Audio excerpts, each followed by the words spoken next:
Have you ever wondered why it feels like we're always at war, even without guns or soldiers? Today, the battlegrounds are different.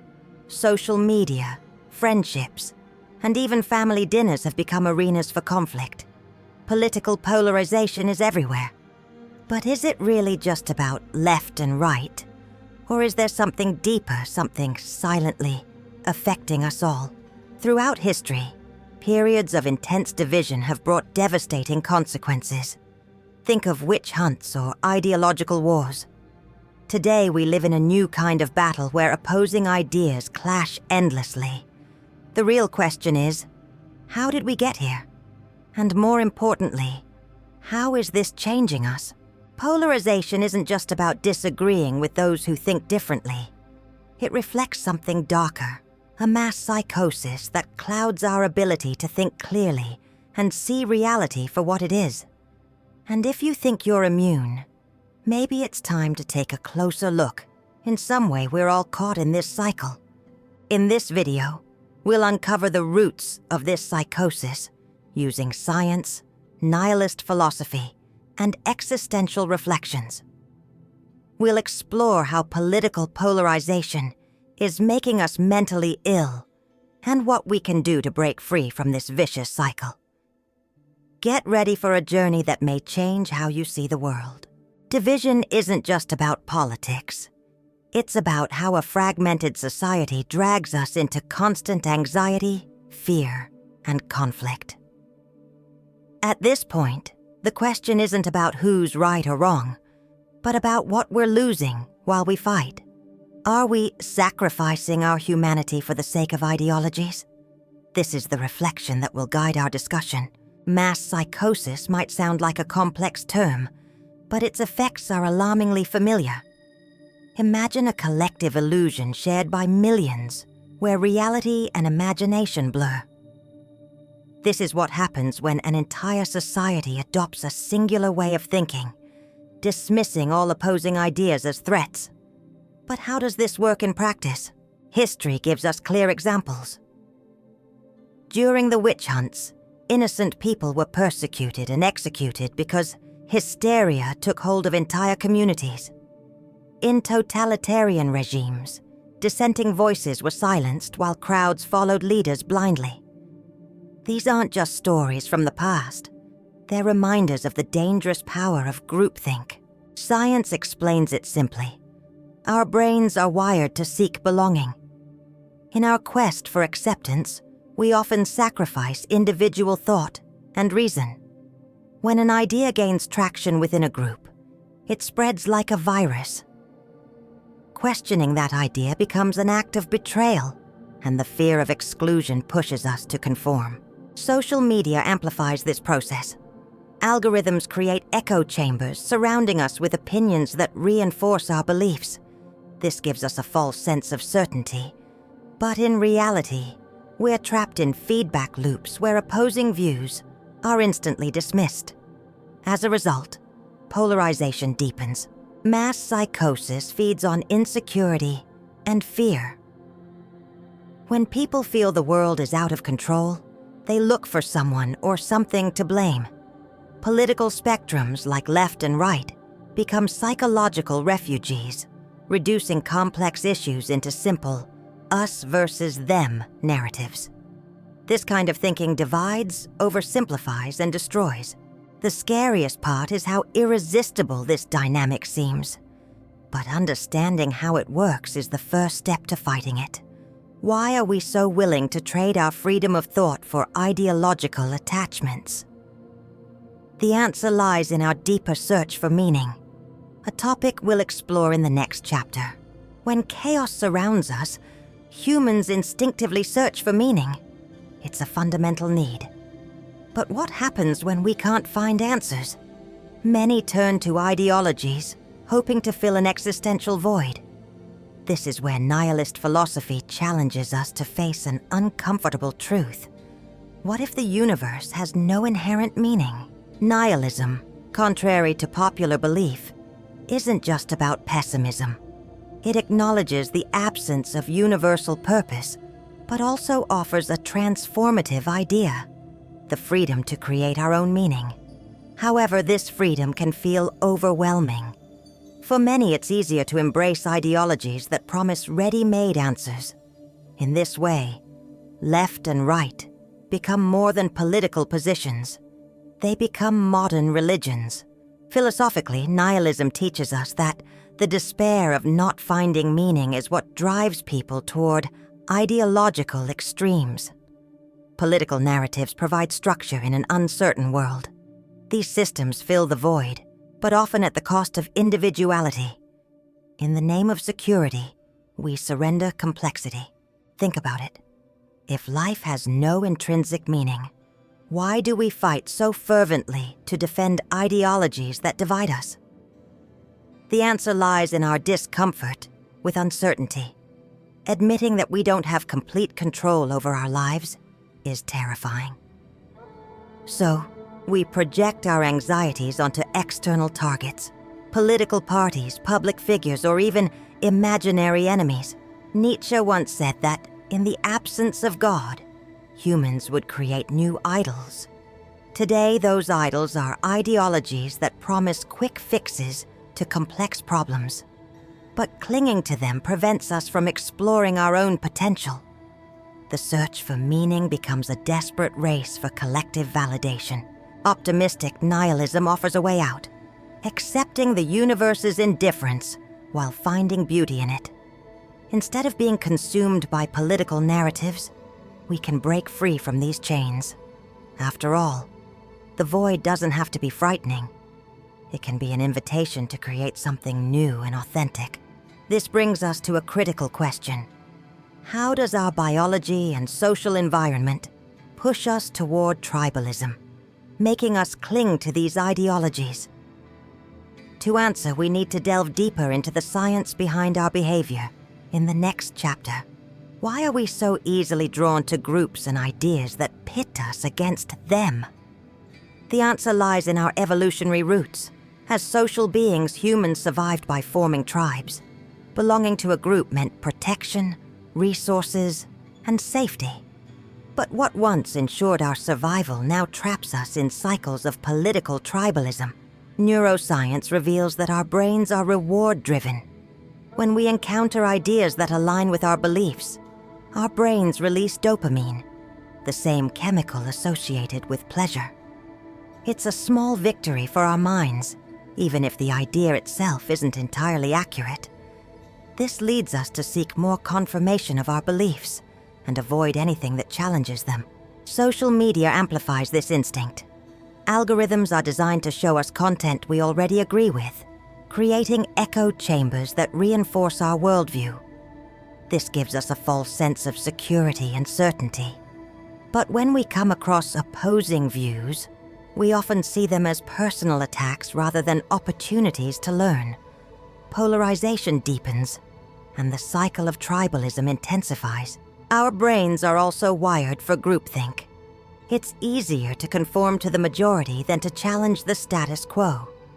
In a famous psychological experiment, participants knowingly gave wrong answers to simple questions because others in the group did the same. This instinct, while socially adaptive in small groups, becomes dangerous when applied to politics on a large scale. Tribalism is further fueled by how we perceive threats. When we view the other side as a danger to our values or safety, our fight or flight response kicks in. This heightened state of alertness shuts down rational thinking and amplifies emotional reactions. Instead of finding common ground, we retreat deeper into our ideological bubbles. Modern society exacerbates this dynamic. In a world where people often feel disconnected and isolated, belonging to a political group provides identity and purpose. But this identity can become toxic when we stop seeing those who disagree with us as humans and start treating them as enemies. The consequences of political tribalism are profound. It fractures society, stifles dialogue, and blocks progress.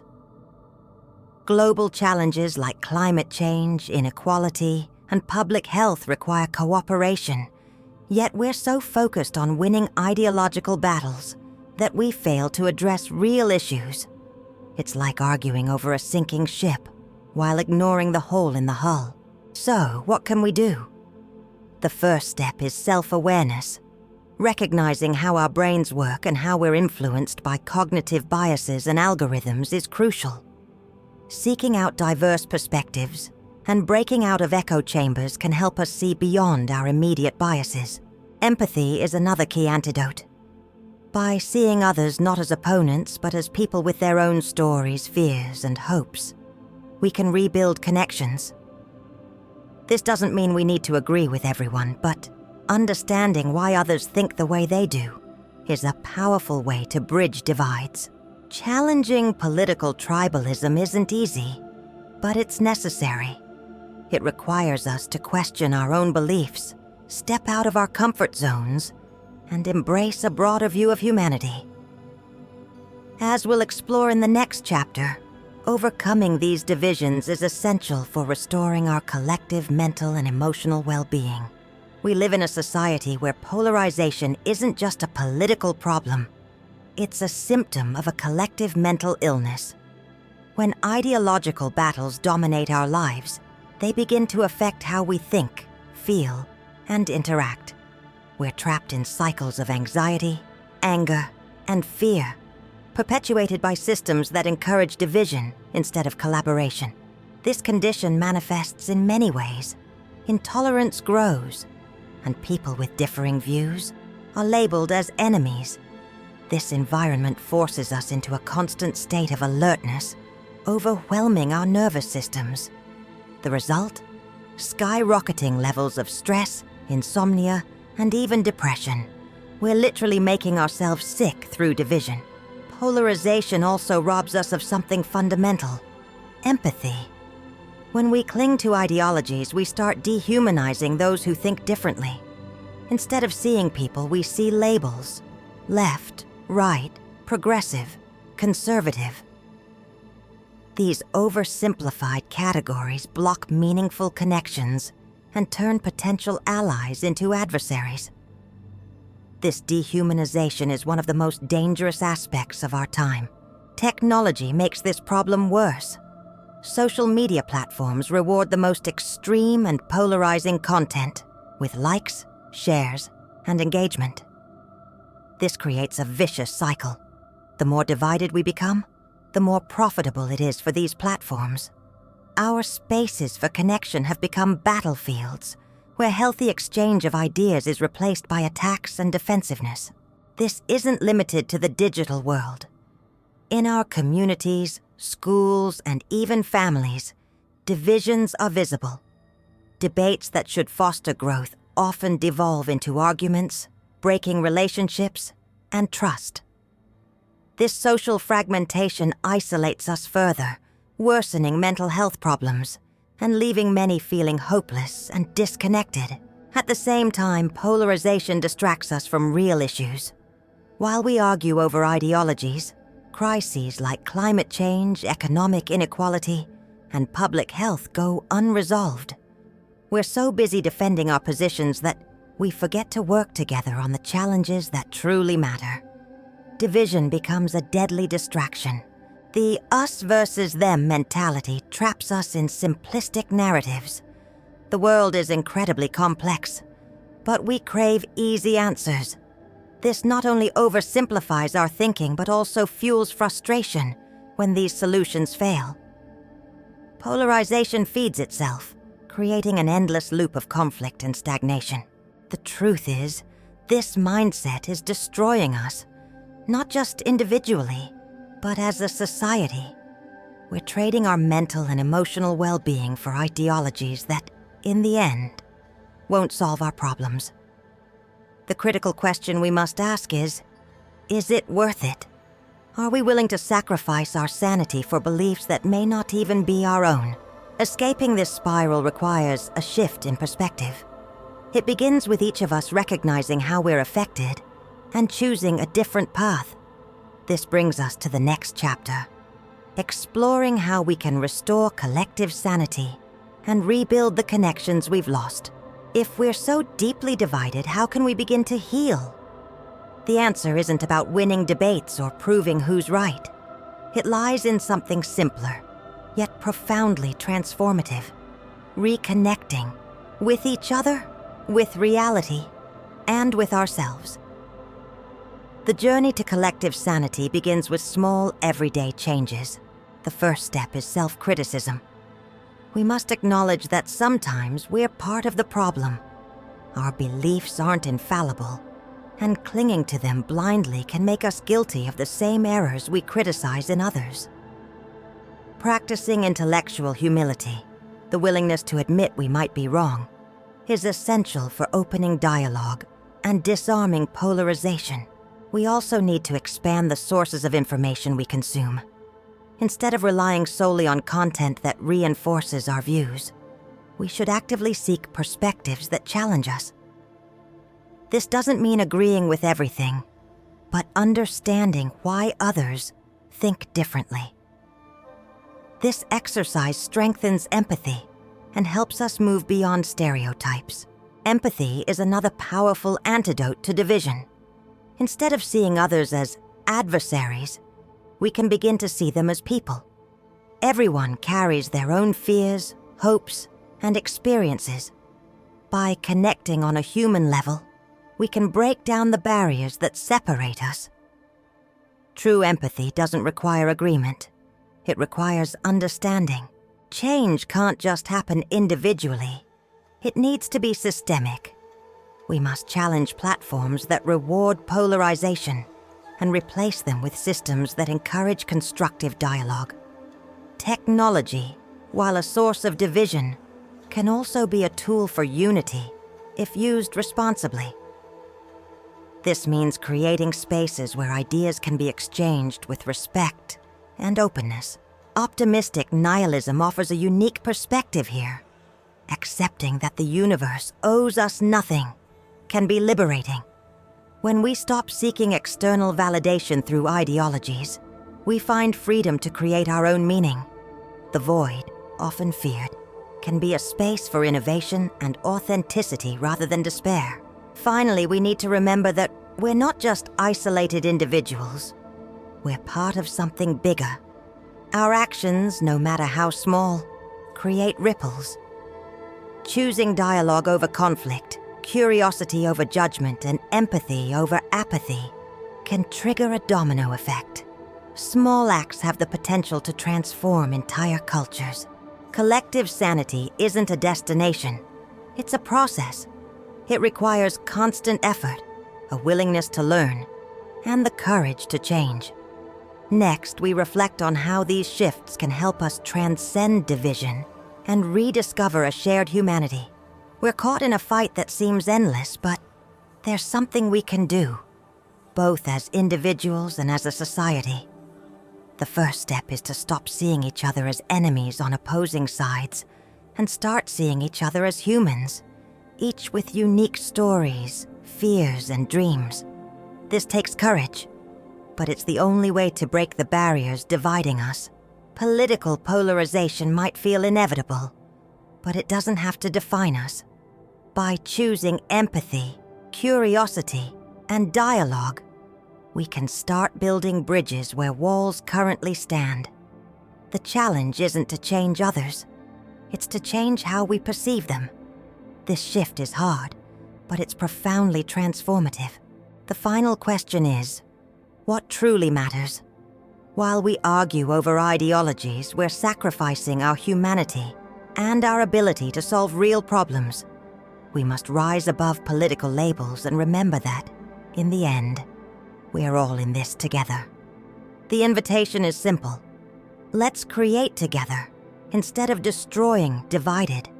The future depends on it.